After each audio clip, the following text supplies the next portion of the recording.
Hello everyone, welcome back to our channel. Today I'll show you how to send an email to multiple people using Gmail, quickly and easily.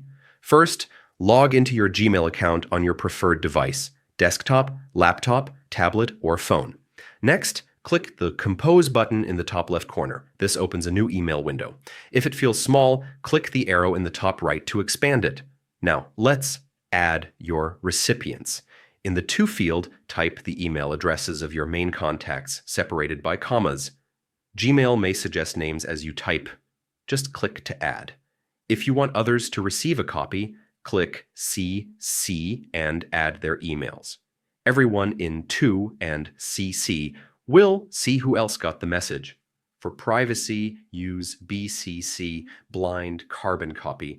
People in this field will get the email, but their addresses stay hidden from others. Once your recipients are set, write your message in the body. Be clear and concise. You can also attach files using the paperclip icon at the bottom. Finally, double-check everything: your recipients, message, and attachments, then click Send.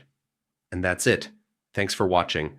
Don't forget to subscribe to our channel, and I'll see you in the next video.